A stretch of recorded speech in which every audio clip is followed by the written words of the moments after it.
bienvenue dans ce nouvel épisode des Blabla de Sandra. Si tu apprécies ce contenu, pense à t'abonner, à liker et à partager. Je t'invite à découvrir mon dernier bébé de papier paru à ce jour en auto-édition, L'amour minimaliste, une romance qui parle de deuil, de résilience et de renaissance à travers un nouvel amour avec tendresse, humour, passion et sensualité. Fin de la page promo. Je viens d'avoir ce commentaire pour mon roman Les Comploteuses. La ponctuation est parfois fantaisiste. Et cela me pousse à réfléchir à la ponctuation de mes textes. J'y pensais déjà pas mal ces derniers temps. Je suis plongée dans la relecture de mon nouveau roman car j'ai décidé de prendre une part plus importante que d'habitude dans la correction et je repère mes tics de ponctuation. Je fais des phrases à rallonge, je mets des virgules là où elles ne devraient pas être, des virgules fautives. C'est le nom de ces virgules placées entre deux propositions indépendantes alors qu'elles n'ont rien à y faire. La ponctuation, on en parle peu dans le domaine de la correction. J'ai toujours fait confiance à mon correcteur sur ce point,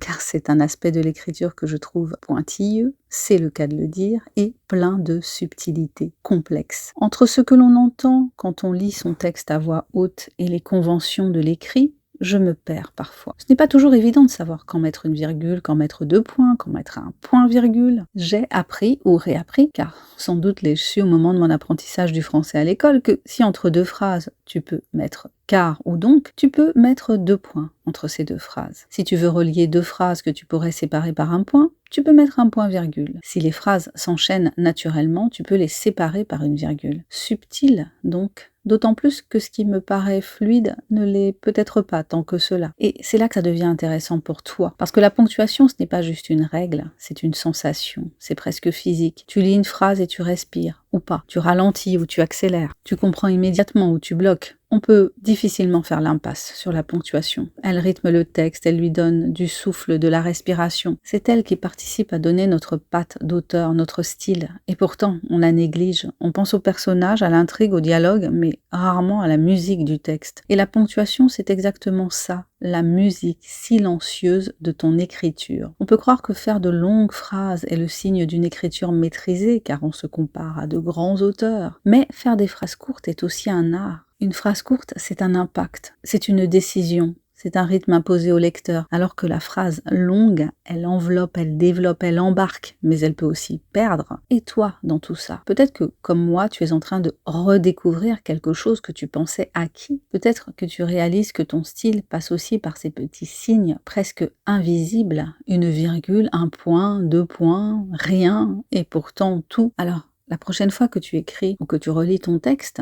ne regarde pas seulement ce que tu dis, essaye d'écouter comment ton texte respire. Merci d'avoir écouté cet épisode des Blabla de Sandra. Si tu as aimé cette réflexion, n'hésite pas à partager ce podcast et à me dire quel est ton point de vue sur la question. Je te dis à très bientôt pour un nouvel épisode des Blabla de Sandra. Allez, abonne-toi, commente si tu l'oses, like et partage. Et pense à découvrir mon dernier bébé de papier paru à ce jour, L'amour minimaliste, une romance qui parle de deuil, de résilience et de renaissance à travers un nouvel amour avec tendresse, humour, passion et sensualité.